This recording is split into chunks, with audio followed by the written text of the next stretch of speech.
Welcome back to the SIE podcast. Today we are going to share a quiz with you that corresponds with an audio lesson from the full series of audio lessons for the Securities Industries Essentials podcast, audio lessons for the SIE exam. The full series of audio lessons that correspond to these quizzes is available at siepodcast.com.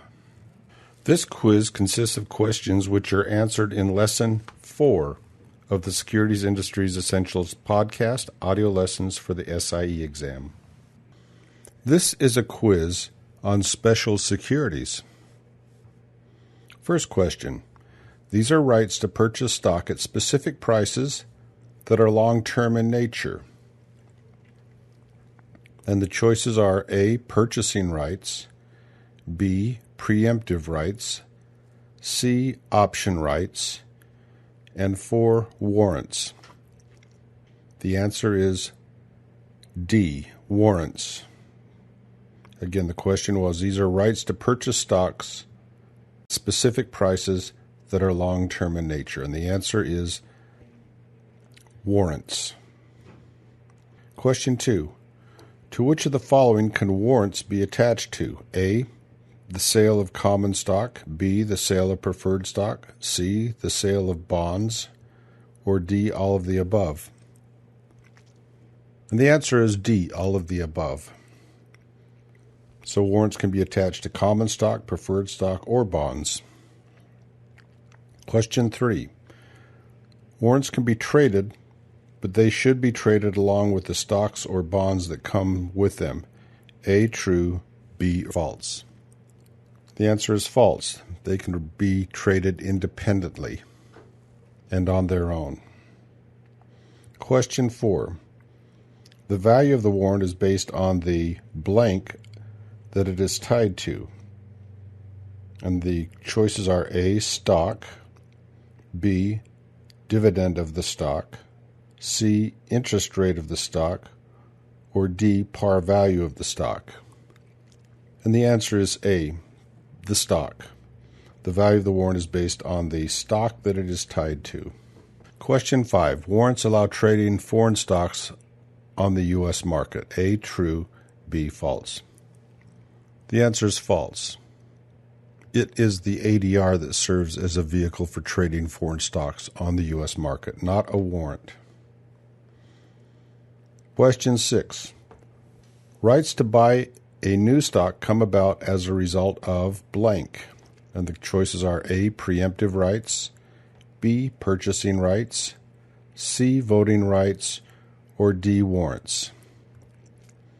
Again, the rights to buy new stock comes about as a result of, and the choices are preemptive rights, purchasing rights, voting rights, or warrants. And the answer is preemptive rights.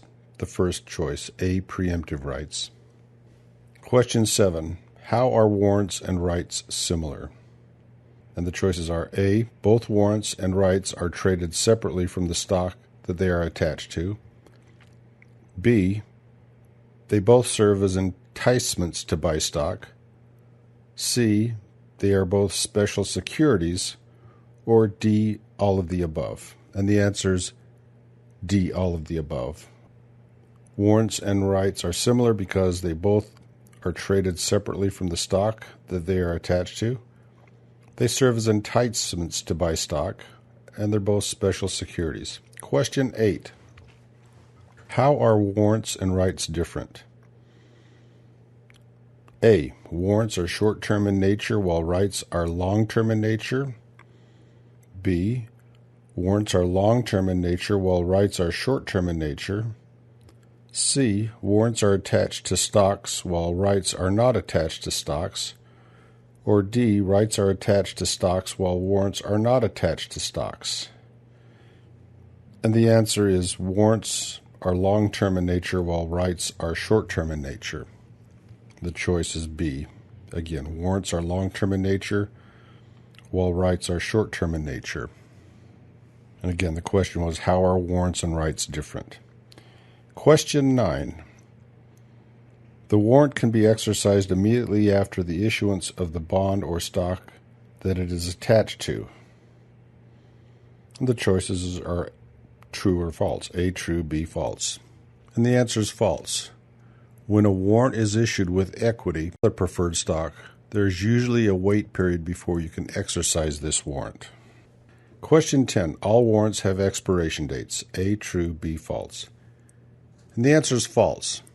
Most have expiration dates, and it's usually about 5 years out. However, there are some warrants that are perpetual warrants, and they will trade forever. So these basically think about as very, very, very, very long-term options. Question 11. Why would companies issue warrants? A, it lowers their tax. B, it would increase the stock price at the secondary market. C, it would increase their ability to issue a secondary stock offering of stocks at a slightly higher price. Or D, all of the above. And the answer is C. It would increase their ability to issue a secondary offering of stocks at a slightly higher price. Question 12. In order for a warrant to have an intrinsic value blank, and the choices are A, the warrant must have a strike price equal to the price of the stock it is attached to. B, the warrant must have a strike price higher than the price of the stock it is attached to. C, the warrant must have a strike price lower than the price of the stock it is attached to. Or D, the warrant must have a constant strike price regardless of the price of the stock it is attached to. And the answer is C, the warrant must have a strike price lower than the price of the stock it is attached to. If the strike price is lower than the price of the stock, the difference between the strike price of the warrant and the market value of the stock is the intrinsic value. Question number 13. This is a negotiable security that represents securities of a non-U.S. company that trades in the U.S. financial markets. And the choices are A, bond, B, right, C, ADR, or D, warrant. And the answer is C, ADR, American Depository Receipts. That's what ADR stands for. Along the same lines, question number 14 is, what does ADR stand for? And I just gave you the answer. That stands for American Depository Receipts. The other choices are American Dividend Receipts, American Differential Receipts, American Development Receipts, but the correct answer is American Depository Receipts. Question number 15. The dividends of an ADR are paid in blank. A, in U.S. currency only. B, only in the currency of the country of the investor who bought the ADR. C, in either the U.S. currency or the investor's country currency, whichever has the lower dividend after currency conversion. Or D, in any currency that the bank offers where the dividend is claimed. And the answer is A, in U.S. currency only. Question number 16. Non-sponsored ADRs are assembled by banks and brokers without the participation of the issuer of the stock. A, true, B, false. And the answer is A, true. Question 17. How does the sponsored ADR and the non-sponsored ADR differ? Choices are A, issues of sponsored ADRs does not work with the bank or the broker in creating ADRs, while issuers of non-sponsored ADRs work or the broker in creating ADRs. Again, A, issuers of sponsored ADRs do not work with the bank or the broker in creating ADRs, while issuers of non-sponsored ADRs work with the bank or broker in creating ADRs. That's your first choice. B, issuers of sponsored ADRs must provide annual and quarterly reports in English to the holders of the ADRs, while this is not required for the issues of non-sponsored ADRs.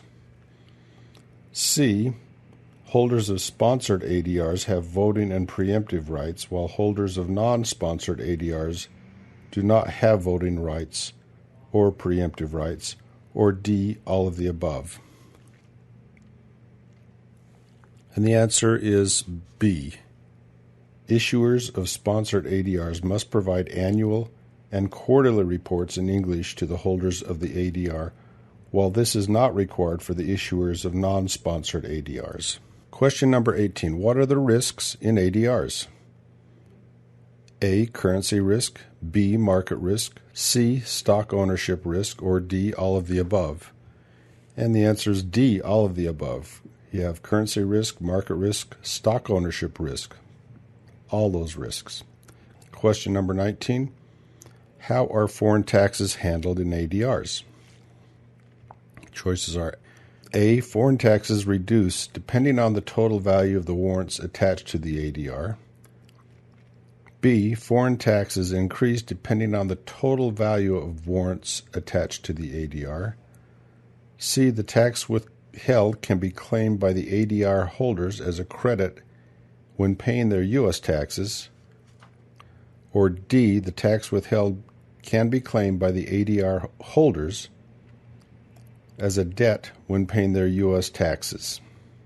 And the answer is C. The tax withheld can be reclaimed by the ADR holders as a credit when paying their U.S. taxes. And the last question in this quiz is number 20. What is the advantage of using ADRs? A.